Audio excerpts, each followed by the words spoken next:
Welcome to the Exposure Ninja Digital Marketing Podcast, episode number 9. My name's Tim Cameron Kitchen, UK's best-selling digital marketing author and head ninja at Exposure Ninja. In this episode, I'm joined by Charlie, who's our head of digital PR at Exposure Ninja, and Stacey, who's a social media contest specialist PR ninja at Exposure Ninja.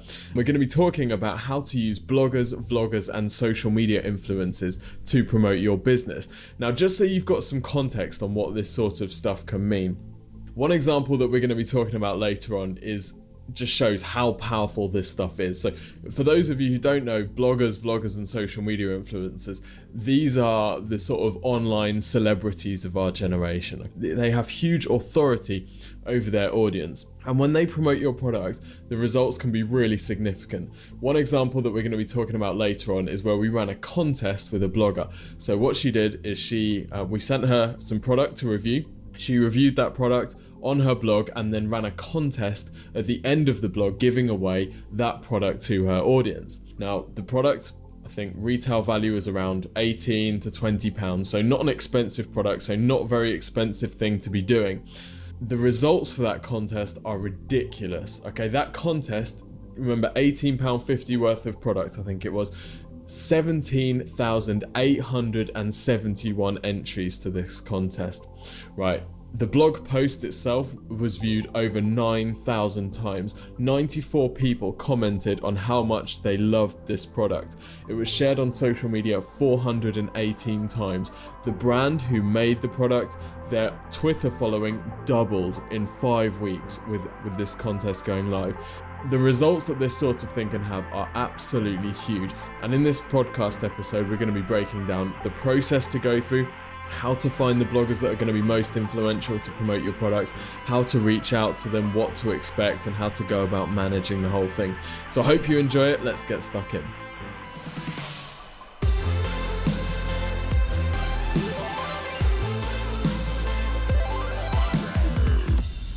Cool. Welcome to the show, Stacey and Charlie. Hey.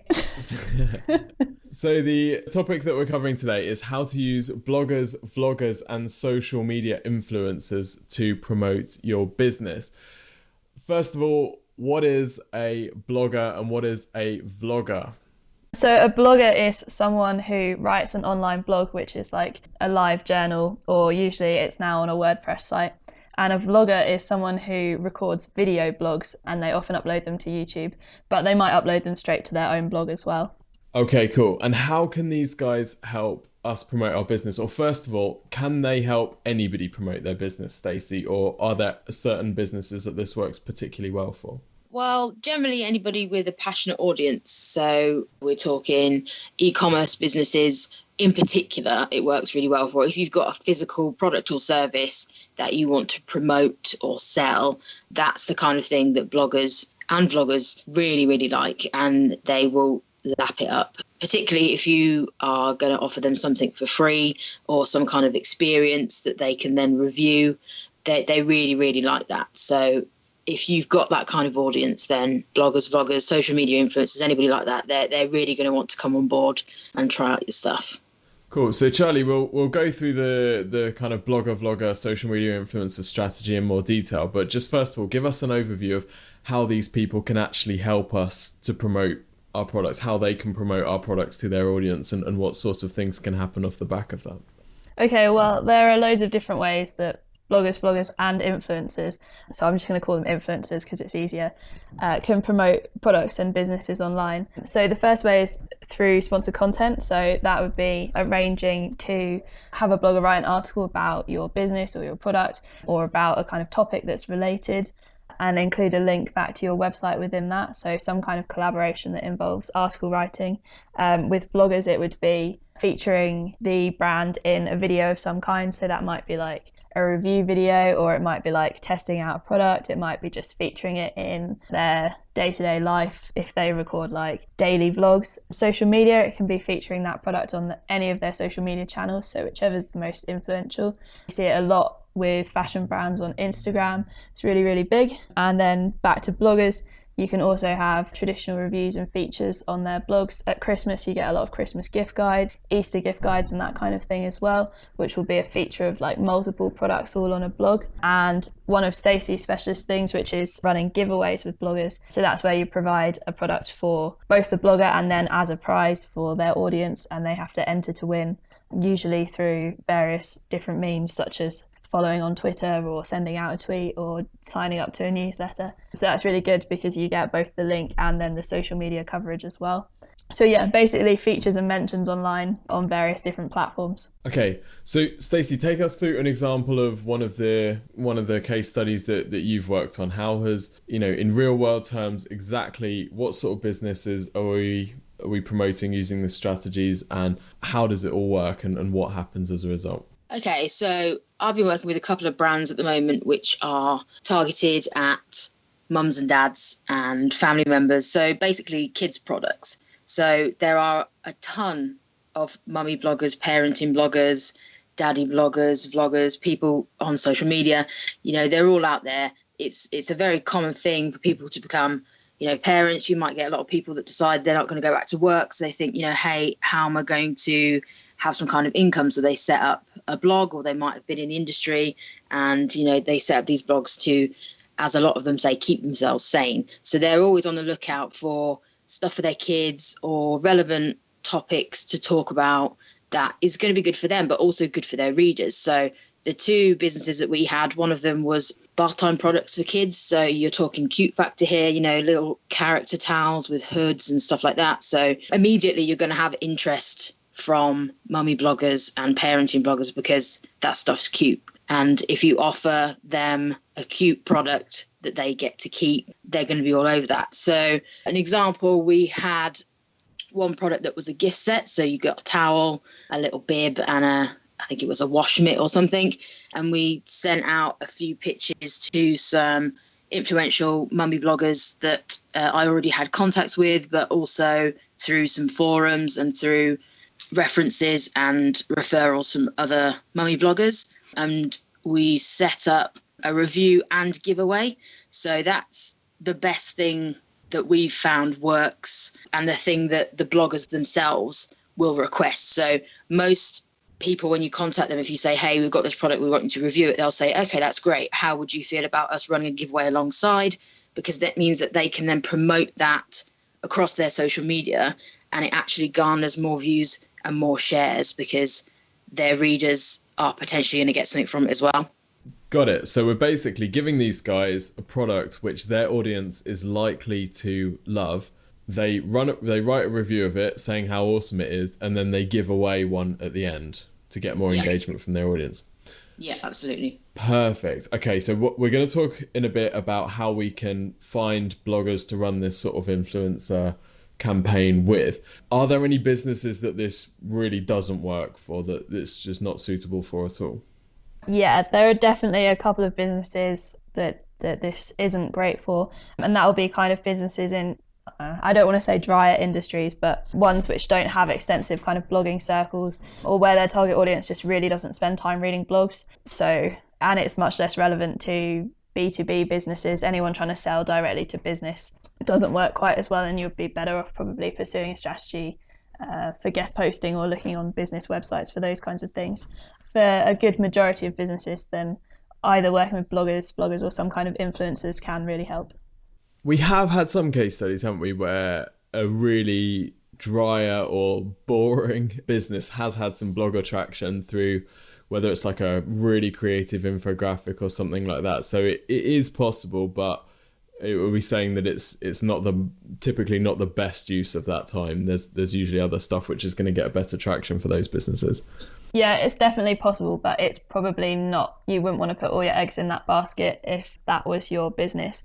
I mean, we've done things with a racking inspection company where we had a really, really creative infographic that was about fictional workplaces. So you can see that it's a bit more kind of out of the box than maybe most businesses would be starting with their online marketing efforts. And it takes quite a lot of creativity to find something that would catch on in such a kind of dry or difficult or less kind of well-known, more niche kind of circle, compared to things like Stacey was just talking about with family bloggers. It's much easier to gain a lot of traction and fast. So yeah, there are definitely businesses where it could work for, but it would be more of a stretch and they might have more success in kind of other online marketing areas.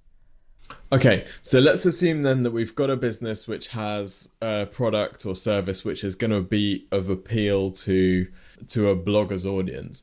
How do we go about first identifying and then approaching these guys, Charlie? So the first thing you want to do is know your own target customer and the kind of blogs that they would be reading. So you'd be looking for the specific niche that they're in, and that might be even more niche than something like fashion, which would be really broad. But if you're looking at ethical fashion or conscious fashion or sports fashion, like you can look much more niche. And there's in those kinds of categories, like it goes really niche. So you want to look kind of for the best kind of match that you can get for your business. The aim is really to look for where your target audience is already reading. So bloggers and influencers have basically a ready-made audience that for a small business or a startup or even a medium-sized business just might not have access to at that time. So they want to tap into that ready-made audience and get their products in front of them. That's the aim. So you want to look for blogs in that specific niche or blogs. And there's loads of different ways of searching. It really depends what you're searching for. Obviously, the first way is just definitely to go straight for Google the specific niche of blog you're looking for, and then I would start as narrow as possible and then go broader and broader with your searches. And then once you find a couple of really good bloggers, look to see who their friends are. Bloggers often operate in a kind of network. They work closely with other bloggers, so it's likely that the friends in their circles will also be relevant to your business. So it's a really good way to find people. And then obviously you can search for influencers straight on social media platforms using tools like Follow a Wonk, using hashtag searches for popular hashtags. That kind of thing works really well. So Stacey, let's say that you've got a new client that you're doing some promotion for, right? I've got this really awesome pen. I don't know if it's the sort of thing that might be of appeal, but I think it might be because it's got a light in one end. It writes really smoothly and it's really good quality. What would be your process to go and find some awesome bloggers who might be interested in reviewing this killer pen? Okay, interesting. I think it's one of those things you might think, oh, pen, or, who's going to buy this pen? That's where you start. Who's going to be interested in this pen? Who's going to buy this pen? So in terms of bloggers, you don't necessarily have to go super niche to start with. You don't have to, be searching for a stationery blogger or something like that, which probably would be extremely niche, and there are probably not that many of them. But a lifestyle blogger, specifically even mummy bloggers, there's a lot of bloggers out there, they really love stationery. So if you can find a couple of lifestyle bloggers where they've maybe got some gift guides or something, like Charlie's mentioned before, they might have done like a back to school gift guide or something. And in that they've got, tons of stuff that maybe students or older kids going back to school have got that on there. So you can have a look at those. And as Charlie said, again, if you find 2 or 3 that you think, right, these are really good, you can then mine further into their network. And there really are tons and tons of networks out there. A lot of bloggers have a lot of contacts online that they may necessarily not have met in real life, but they consider to be really close friends because they are of a very similar niche online and they share a lot of brand overlaps. So you might work with one blogger that's, done work with, for example, this pen company. And as you set up this review and giveaway for this pen on this one blogger's website, you might get 200 odd entries, of which 20 of those may be bloggers in similar niches. So something that I've always used is whenever I've set up a review or giveaway with a particular blogger, is always review that review, if you understand my meaning. Once you've had the giveaway and it's all come to completion and you've got the winners, go through and look at the people that commented on that review. What are they saying? Are they saying, oh, this is a really great brand, I'd really love to win this, and they've got a link to their blog in that comment? That's effectively an open invitation to email them and say, hey, I saw that you commented on this review and giveaway. It looks like you didn't win, but we'd be really keen to, speak to you about running a similar thing on your blog. What do you think about that? So that's something that's definitely been particularly useful for myself and for the brands that we'd worked with, is using those networks and just being quite smart and clever about how you're following up with these things. Not necessarily to work with the same bloggers over and over again for the same things, but equally, if you've worked with 4, 5, 6 bloggers that have been particularly successful for one brand, and you get something similar come along, there's no reason why we as PRs can't then contact them again and say, hey, you know, we had a really successful campaign for this client. I've got somebody new now that I think would be of interest to you. You know, take a look and see what you think, you know, and you can build campaigns like that as well. That's cool. Okay, so once you get access to one blogger, they might be part of a kind of informal or a formal blogger network, and then you can start to reach out to other people in that network. Are there any other places that we can go to just find networks straight away? Is there, you know, like a blogger network directory or anything like that? Thing is, with blogger networks, you have to be a bit careful because there are some that are a bit dodgy in terms of you might have one person that's set up quite a few sites and they're running them all themselves, and that's not a good technique in terms of building links for your brand. But there are legitimate networks. So for example, coming back to mommy bloggers, that's something I have a lot of experience with. You have something called Tops 100. So this is effectively a website that ranks parenting blogs in terms of their domain authority, in terms of their social media, all these different things. So that is a great place. If you've got a product that you know is targeted for parents, you know, you get on the Tops 100, and it's not just 100. There's a lot more than 100 bloggers on there, but that, you know, you can go through there and you can look at, yes, they're all parenting bloggers, but they may be parenting bloggers that are into, you know, organic and sustainable products, or they might be a parenting blogger that they're into gadgets, or, you know, so that's a really useful thing. And there's quite a lot of different things like that. And there's also places you can sign up where, I'm not sure, I think Charlie, I think you'll know what they're called, where you can sign up as a blogger, but you can also sign up as a brand. And effectively these websites try and bring bloggers and brands together. Charlie, you know a bit more about that than I do. Yeah, so there'd be, we would just kind of refer to them as blogger databases or networks, but there's loads of them out there, including shoutout.ly, which is one that we run. There's loads of different ones. What's that URL, Charlie? Shoutout.ly, shoutout.ly. Yeah, and then so they're kind of like databases where both bloggers and brands sign up and can be connected through the database, so by whoever's managing that database. There's loads of different ones. There's some where brands themselves can actually post ads on there, usually for a paid amount of money, to find bloggers as well. And there's some which are totally free to sign up to. Those are where usually a PR or whoever's behind the database will work to match up the brands and the bloggers. But in most cases, the brands will pay a fee to be in the database, and the bloggers, it will be free for them. But there's loads of things, there's loads of free options as well. A lot of like Facebook groups. I know that our team do a lot of Facebook outreach to find specific groups of bloggers.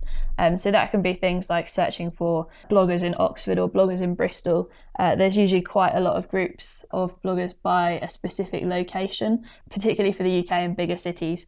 And it would be the same for the States and most other countries as well. And also bloggers by niche you find on Facebook. So there's loads of blogger groups such as like vegan bloggers in Berlin or female travel bloggers or things like that. Just those kind of searches on both Facebook and also on Twitter, you'll probably be able to find a small network of bloggers that would be good to work with, specifically if you're targeting a certain niche or location. Those can be really good to find quite a few in one go. And like Stacey said, there's listing sites for loads of different areas, not just the Tops 100, but also for interior and design bloggers, pretty much for any kind of blogger you want. If you search, for example, like top 100 beauty bloggers in the UK, you'd probably find a big list of them that loads of other websites have published as well. And they're really useful places to start for people who aren't quite sure what bloggers they want to work with, or perhaps don't know any bloggers to begin with. You can run through a big list and I always just hit search on my keyboard and look for the specific keyword I'm looking for. So if I was looking for a beauty blogger who specializes in lipstick, then I'd just hit F3 and search for lipstick on a top list of 100 bloggers and go from there. It can be a really good way to find people quickly. Okay, so it sounds like our listeners are not going to have any trouble finding enough blogs to reach out for. So if say I've got 100 of these pens and each one's costing me £15 to send out, I don't want to just be sending loads of them out willy-nilly, do I? I want to make sure that I'm sending them to the most influential. So how do we take that big list of all the people that we've kind of collected who we think might be suitable and whittle it down to those who are going to be most authoritative and likely to make us the most money possible? Yeah, that's a really good point. So the best way is to make a big list of all the bloggers you think would be relevant first, and then decide your budget, estimate how many bloggers you could actually realistically send something out to before you contact them. There's loads of metrics that we use to decide whether a blogger is worth working with. So the first thing to do is make sure they're in a relevant audience and they're writing in a relevant niche. Check the quality of their content on their blog. Make sure it's something that you like and something that you would want your business, brand, product, service to be associated with. If their writing style just really isn't something that you like, then I would just cross them off, because obviously you want a certain brand message when you're working with bloggers or influencers.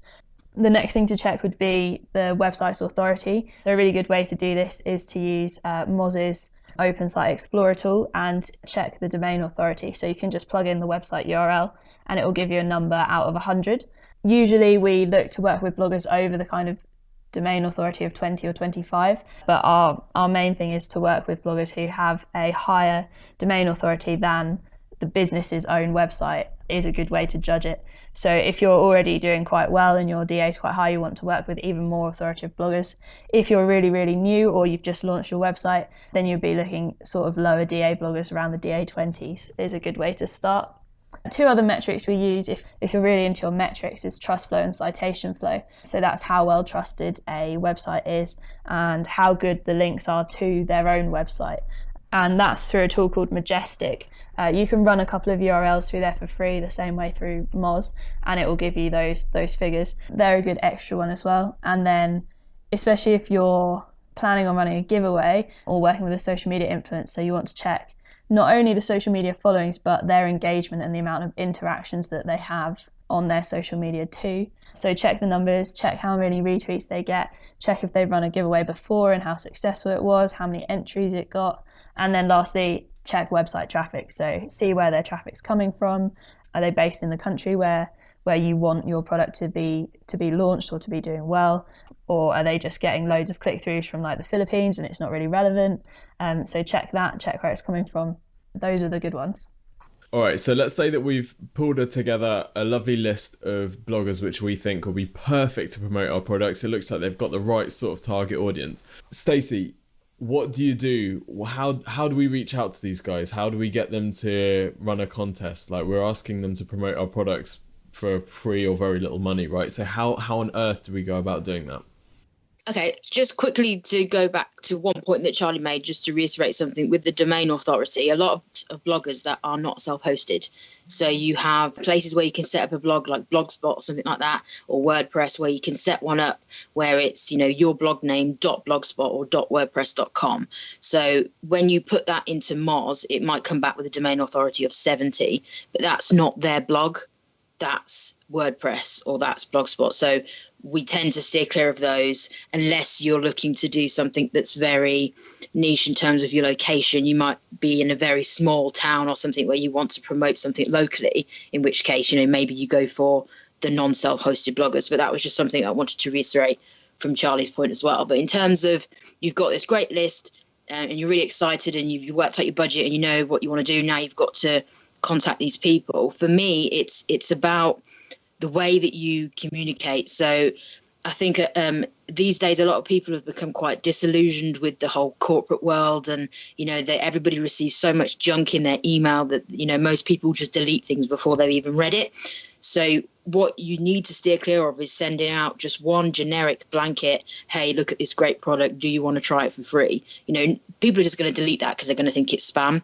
So now you've got this wonderful list of people and you've done your research, go that little step further. So make sure it's personable and make sure it's genuine and make sure that you learn a little bit about this blogger that you're about to pitch to. Go onto their blog and find out their name so that when you send that email, it says, hi, Sarah, instead of hi, sarah.com or whatever they're, don't just do it so that it's one of these fill in the spots, computer generated pitch. So find out their name. If it's a mummy blogger and it's a product that you're sending out that actually their kid's the one that's going to be using it, find out their kid's name. Hey, Sarah, saw that you previously had done, a gift guide on back to school stationery. We've got this really awesome pen that we think you and Thomas would really appreciate. Check it out, have a look at it. If you think you'd be interested in reviewing it, email us back. It's that personal approach, that the non-copy paste, the non-blanket email that people will respond to.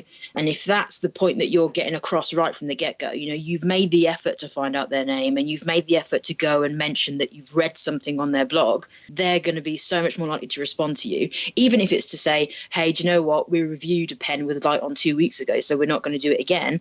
But if that's the case, because you've been personal, they might say, but actually, I know X, Y, and Z that might be interested in reviewing that instead. So not only have you made this connection with a potential customer that may well remember that in the future, but they've now referred to you 2 or 3 different bloggers that you can now go and contact. Sweet. So be personal, make sure you do your research. I guess it's just like any sort of outreach, isn't it? By understanding and showing that you've actually put the time in to look at what they're doing and that you've chosen them rather than just, I've got an email database of 2,000 bloggers, which I'm just going to blast out now, where it's all just, as you say, completely generic, mail merged, fill in the name, fill in the email. I hope you and your baby will like it. And they're like, I don't even have a baby. So yeah, absolutely. Yeah. Yeah, no, I definitely agree with what Stacey's saying here about being more personal with your emails as well. And particularly when you're working with bloggers and influencers, it's really good to connect with them on social media first. If you're a brand, connecting as your Twitter page or liking as your Facebook page is a really good way for them to notice your brand before you send them the email. So it's kind of like incrementally building that up. And if you're a PR, it's also really great to connect with them on Twitter because, for example, if I'm sending out an email to a blogger, but I've already connected with them on Twitter, they know who I am, they've seen my face on my Twitter profile, and they know what brand I'm representing or what company I'm working for. So it seems much less like an out of the blue thing that they weren't expecting. So I would always do that first and make that kind of effort to see what they're doing, what they're blogging about, what their content's like, and show them that you've actually been following them. This isn't just you throwing out emails from a database. And my other tip would be to say, with the generic email thing, which we always try to avoid, but actually tell them straight away what the product or service is that you're offering. Tell them what your business is and what you're actually doing, what you want to arrange. So just like Stacey was saying, she's very direct in the email. She's talking about her product is the pen that she's representing. This is the feature of the pen. It's why it's cool. She thinks you'd like it because of this reason. Generic emails or emails where the PRs or the business try and fluffily talk around the products that they're trying to send out, or they don't give you the link to the website, they don't give you the link to the specific pen they're talking about. All of those kinds of things just are a real turn off for bloggers, and it's a really good way to just end up having your email deleted, even if you did bother to personalize it with their name and stuff. So just make the emails really concise and really open straight from the beginning. That makes sense. And Charlie, you actually run a travel blog, don't you? So you're really useful here because you can give us first-hand experience. So yes. What are some other immediate turn-offs when a PR or a business is pitching you on some kind of promotion or some content? There are so many things, like having no subject line on the email is a major one for me, or having a really generic subject line that's not telling me what they want. It will just say something like collaboration or opportunity or some amazing opportunity for me, which is just a really clunky way to approach something. Obviously it's a mutually beneficial opportunity, so it's not just an amazing deal for the blogger, and if the blogger feels it's a good deal for them, they'll feel that way anyway. You don't need to tell them what an amazing thing you're doing for them. Yeah, no name, that's a really big one. No name, no link to the company website, no specifics on the actual product. Often one I see as well will be like a really kind of fluffy and irrelevant discussion about something. The other day I got one about, do you want to travel or just live? And I was like, that doesn't even really make any sense. But actually the company were trying to get me to review their packing cubes. But it would have been much better for me just to see an email with the subject line that was like product review opportunity, travel packing cubes. And then it just be like, hey Charlie, we have some awesome travel packing cubes. Here are the details. Here's the size. Here's the color. Here's the link to the page. Here's what we'd want you to include. Let us know if you're interested. But instead it was just this massive story about, are you really living your life to the full if you're not traveling, and da la la. And I was like, all of those things are just, that's really great, but you kind of, maybe you'd have those conversations with your friends. When you're actually working with PRs or businesses, it's really good to actually keep to the point and talk about what it is what it is that you want the blogger to do for you, and what the mutual benefit would be. And then another thing is asking bloggers to work for free. That's a massive, massive turn-off. You always have to be offering the blogger something. It's unlikely that a blogger would ever decide to run a guest post or promote your business in any way without some kind of something in return, whether that's a product, something to give away to their audience, or a fee for sponsored content, or an invite to an event even. So always be making an actually mutually beneficial offer, not just a one-sided kind of please promo me when you're approaching a blogger. You want to have something that both people are benefiting from. Yeah, right, because they've put in time, energy, probably money in building their audience, and I guess they are the magazines of the generation, aren't they? So you wouldn't expect a magazine to just advertise your products for free, so why would you expect a blogger to just promote your products for free? Yeah, exactly the same, and it's definitely the way to see it. Is if you wouldn't be writing into Marie Claire or The Guardian and asking them to run an ad for your product for free, then you shouldn't be doing the same approach online as well, because it's really just burning valuable time that you could actually be using to build links or to gain promotions through an actual, beneficial, mutually beneficial arrangement with someone. Cool. So be personal, be real, because the bloggers are switched on. They know the deal. You don't need to try and creep up on them with a pitch to do the review. They know the deal. They know why you're contacting them, and don't expect them to do it for free. When we come back, we're going to be talking about how to follow up with these guys, because they're not all going to agree to publish your stuff immediately. Interested in learning more about digital marketing and want to access the latest ninja strategies? The Exposure Ninja blog is where we share some of our coolest stuff. So if you want to see behind the scenes of some real-life marketing campaigns, find out what's working for us on the front line, and keep up to date with the latest in digital marketing, head over to exposureninja.com/blog. We update it regularly, at least twice a week. So if you want to learn more about websites, SEO, pay-per-click, social, Facebook ads, or anything else digital marketing, then head over and subscribe at exposureninja.com/blog. Alrighty, welcome back. So we've reached out to the bloggers that we found, and we've asked them to review our product or to run a giveaway or something like that. Stacey, are they just going to immediately reply to us saying, yes, please send it over? Sometimes, maybe, but not all the time. Often, if you've nailed your pitch and you've done all the, you've made your effort, you've gone and found out about them, it's really personal, and you've written a really precise pitch, it's got to the point, they've gone and had a look at it, and if it's something they're genuinely interested in, they probably will get back to you straight away. So that's great. Other times, it might take a couple of days, it might take a week, it might even take a month, but that doesn't necessarily mean they're not interested. So one thing we always do is if we send out a pitch that, say we send out a few different pitches, different bloggers for this product, all in the same kind of niche, and maybe 3 or 4 get back to us straight away, and then maybe 10 we don't hear anything from. We will always follow up on those 10. We won't just think, oh, well, they've not seen it. As I said before, people get a lot of emails, especially bloggers. They probably get between 5, 10, 20, depending on the authority of the blogger, these kind of emails every day. And if they're busy, maybe they've just not seen it. And by the time the next day rolls around, your email's at the bottom of the pile. They're maybe not even going to go back and look at it. So we might leave it a week, and then we just send something back.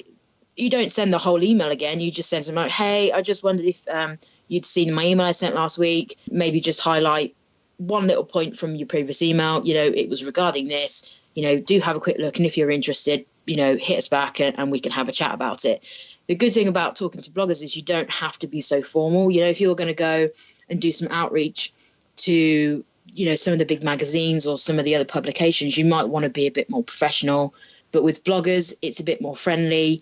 You can kind of be a bit more laid back in the way that you're doing it and a bit more personable. And actually, I find that gets a lot more success in terms of if you follow up and just give them a slight nudge. Oh, hey, just wondered if you've seen this. Probably 8 times out of 10, you'll then get a response, even if it's just them saying, oh, hi, yeah, I did see it. Sorry, it's not for me. At least then and you're not sat waiting, thinking, or have they seen that? Another thing to consider as well is specifically, again, coming back to the parenting bloggers, it comes down to timing. So we've just had the summer holidays, which is an extremely busy period for a lot of parents because, they've got the kids to entertain. A lot of them go away on holiday. If you send an email at the beginning of summer holidays, chances are a lot of those bloggers are going to be away. Now, that's not to say they won't respond to you, because a lot of them, like the rest of us, are attached to their phones, they're checking their emails. But if they're abroad, they're maybe not going to get back to you as quickly as you might think. So that's something else to bear in mind, is the timing of when you're sending things. So that, again, it just comes down to knowing your audience. You try and figure out the best times for you to ramp up where you're sending out pitches, and other times to scale it back. It's all about getting that return on your investment. That's not necessarily always about money. It's about your time. So if you can plan, okay, we've got Christmas coming up, and we know bloggers are going to be looking at putting together gift guides probably from, about October right the way through to Christmas. That's the kind of time where you want to be saying to them, hey, we've got this product, because you've got to factor in, you've got to mail it to them. They've got to have time to actually review it. And then there's got to be time for, if you're doing a giveaway, to get that product to the people that have won it. So it's just about being a bit clever and having a plan, and just being aware of when those busy periods are likely to be for your niche. Cool. All right. And Charlie, you mentioned that we shouldn't be expecting bloggers to do this stuff free. So are they going to ask for money when we email them, or do we have to email them and say, hey, we're going to pay you a bunch of money for this? What's the best way to approach that? This really depends on the blogger, the authority of their website, and what you're actually offering them, what kind of collaboration you're trying to arrange with them. In the case of product reviews, most bloggers probably won't ask for money, most kind of low to mid-level bloggers anyway, but really, really high authority bloggers. So, if you're a lipstick brand trying to get featured on Zoella, for example, then you're definitely going to be asked for money. Or if you're, a fashion brand trying to get featured on Wonderful You, then you're definitely going to be asked for money. So those kind of really high authority bloggers will definitely ask for kind of hosting or review fees. And that's particularly true if they're not personally in love with your product, if it's not something that they themselves actually really, really want. So that's also a really good reason to look for the kind of more middle level bloggers who have a kind of authority of around 30 to 40. If you're starting to look at bloggers who have got like a domain authority that goes above 70, then yeah, you're definitely going to get asked for money, which, depending on your business and the size of your business, the cost price of your products, or the service that you want them to review, then it may well be worth it. The kind of coverage that you could get from Zoella, Wonderful You, or any of those really, really massive bloggers, irrelevant of the niche, could be huge. If it's really relevant for your product, you might want to consider it.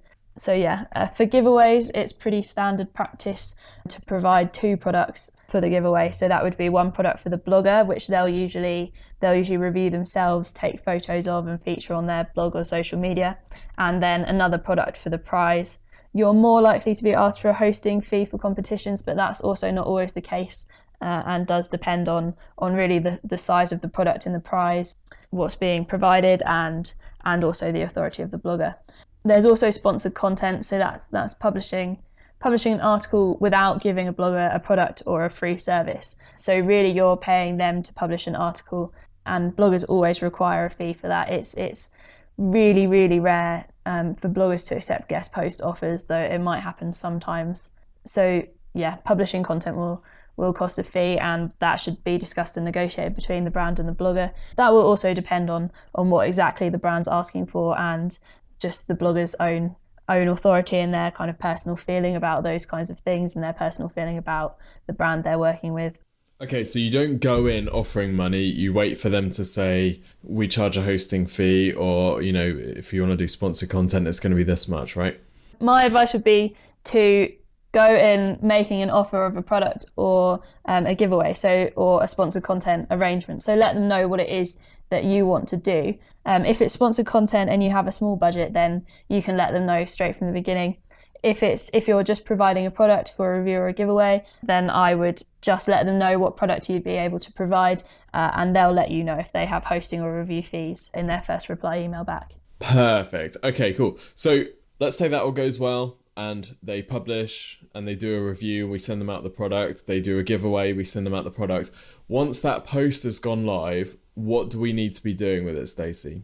Well, most of the time, once they've published something, they'll email you and say, hey, I've published this, because what we will always say with brands is, before you send anything, make sure you agree your terms. So it's all very well, having this conversation up front, saying, oh yeah, we're going to send you this product and, you're going to review it. But if you don't say to them, we'd like that review within 2 weeks, unfortunately, sometimes you might send something out and you never see these bloggers again. That's not particularly common, but it's always good to have up front these terms. So, you'll say, this is what I'm going to send you. We would usually ask that the review goes up within 2 weeks. We'd like a link to this page or whatever else. Just make sure you've got all that in black and white up front, and they're happy and they've agreed to that. So like you say, you get all that, you move forward, they publish. The one thing we always do is make sure you thank them. So you go and look at the post, and it's great. They've done some great photography. They've got some great pictures. They've got all sorts of different stuff on there, and you think that's really great. Just tell them. I think a lot of people just kind of assume that, oh, we've done this arrangement, so I don't need to say thanks for it. Well, they've still put a lot of effort into it. So make sure you do thank them and prove to them that you've gone and looked at it and you appreciate what they've done. You could even, if you are the brand yourself, we wouldn't necessarily do it as PRs, but if you're the brand yourself, you can see that they've shared it on social media, you can comment on their post and say, oh, hey, this is really great, thanks for reviewing our product. And you could then share that post, particularly if it's got competition in it. That's going to be something for you that you want to be sharing, because that's more promotion, for your brand and for your product. Okay, so it just comes back to kind of being real and being genuine and being like actually a nice person when you're dealing with these guys, right? Yeah, absolutely. Because ultimately every brand has somebody behind it, especially small businesses. A lot of the times you're either one or two people, working pretty hard to get your brand and your business out there and get people, on board with who you are and what your brand stands for. So people value that personal interaction. And ultimately, if you go above and beyond in terms of the customer service that you're providing, even if you're providing somebody something for free, for a giveaway, if you're going above and beyond with your customer services, even with that, they're going to remember that. And like you said before, the bloggers are the modern day magazine adverts, but they've actually got more clout, because with social media, there's so many interactions happening every single second of every single day. If you're seen to be talking and interacting with these bloggers that are reviewing your product, their audience is seeing that as well. And again, you can actually get a lot of referrals from these bloggers in the future, because they're going to say, oh, hey, I did this review, but they probably do hundreds of reviews every year. But if you stand out in their head, they're always going to remember that. And actually, we've had some really positive feedback from some of the bloggers that we've worked with some brands, because they've actually said, oh, hey, I really appreciate that. And actually, you've sent me this product for free, but I was so impressed with it. And I was so impressed with how the whole thing went that I'm actually going to go and buy some more stuff. So not only have you given them something for free, they're actually going and spending more money on your product off their own back because they had such a good experience. Yeah, we have had that a couple of times. And actually, as a blogger, I find that even when you work with a brand and they specifically go out of their way to be really, really friendly, you actually find yourself mentioning them again in the future, even though it's not a pre-arranged kind of agreement. Or if you have someone who asks specifically about that kind of product or something in that industry, then you're much, much more likely to recommend them if they'd been really friendly and personal when they spoke to you. And I don't mean like completely laid back and just blasé, but like friendly and professional, really organised, and you actually really liked their product, then it often the relationship goes much further beyond just that initial, I published this post for the product you give me and that's the end of it. Really friendly brands who bloggers would try and work with again, and also just promote because they liked them. So almost like real world networking. Yeah. Cool. So, all right, I think this has been really useful. Hopefully people have got a good idea of how to go about using this strategy for their business if it's the sort of thing that's likely to do well from blogger, vlogger and social media outreach.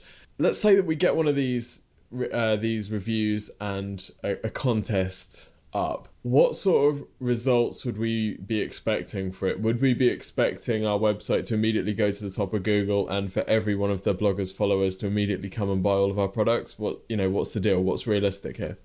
We probably wouldn't be expecting that. That's probably pretty beyond realistic. You'd expect kind of incremental gains from this kind of stuff, and the more kind of product reviews, giveaways or service reviews if you're a service business that you gain over time, the kind of more movement you'd see in things like Google rankings and traffic, referral traffic coming through from those blogs. The kind of results you'd see depend on loads of different factors, as you'd probably guess, including the product and service, the size of the audience, the size of the niche, the authority of the blog, loads of different things. One competition that Stacey ran, I can give you some exact figures on. She sent out some organic children's clothing for a product review and a giveaway. So that's one set for the blogger and one set as a prize.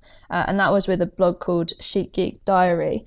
And they ran that giveaway for 5 weeks and it generated 17,000 entries. The blog post was viewed 9,000 times, had 95 comments and then 418 social media shares. So that's like a kind of huge immediate thing that you would see from running a review and a giveaway with a good authority blog, a reasonably good authority blog. And as a result of that, the brand's Twitter followers doubled within that 5 weeks. And obviously the visibility increased substantially in that time as well. So you can expect to see kind of those results from a review or giveaway straight away within the first kind of couple of weeks of publishing that review or giveaway. And then in terms of when you're looking at rankings and traffic, that's going to work the same way as if you're building links in any other way. The more links that you start building, the more blogs you're publishing with, the higher authority links that you're getting, the more mentions you're getting on social media, then over time you'll see an incremental rise in traffic and rankings. Yeah, I mean, we did a case study for listeners. We did a case study on the Exposure Ninja blog. So if you just Google Exposure Ninja social media contests, you'll see a case study there breaking down exactly what Stacey did for that giveaway. And the numbers are just insane. For the money, I don't think there is any better way to get reach and impressions for a brand. It's just ridiculous. So high five to you, Stacey. That was amazing. But I just want to reiterate for that one as well, that the example that Charlie's just given, the product we gave away was, retail value 20 quid. So we're not talking you need to give away, a TV or an iPad here, which obviously would get a lot of interest. But we're talking, one pair of kids' pajamas, which got all this interest because, as you said before, it's all about targeting. You've got a blogger that fits the niche. You've got an audience that fits the niche. You've got a blogger that is active on social media and has done this before. So that's something else when we're targeting people to do contests. Yes, we want all these metrics, but also have they done it before? If you go and look on their blog and it's got a high domain authority and they've got loads of social media followers, but they've never run a competition before, that's not going to do as well as the blogger that's, up the road that has done 200 contests, So it's about having that, it's that fine line of perfect product, perfect targeting, and that little bit of experience to know they're really going to work hard for you. So that was just something else to say about that one. Fantastic. Well, I think that's a good way to round up. So thank you so much for joining us, girls. Thanks for having us. And if any of the listeners want some free advice on how they can be using social media contests to boost visibility of their products, then you can get a free digital marketing review from exposureninja.com/review. And that review will break down how you can use strategies like this to get your brand more visibility and to generate more leads and sales online. But that's all from us today, so look out for next week's episode, and don't forget to subscribe and give us a rating to the podcast on iTunes or wherever you found it if you found it useful. But thank you for joining us, and see you all next week.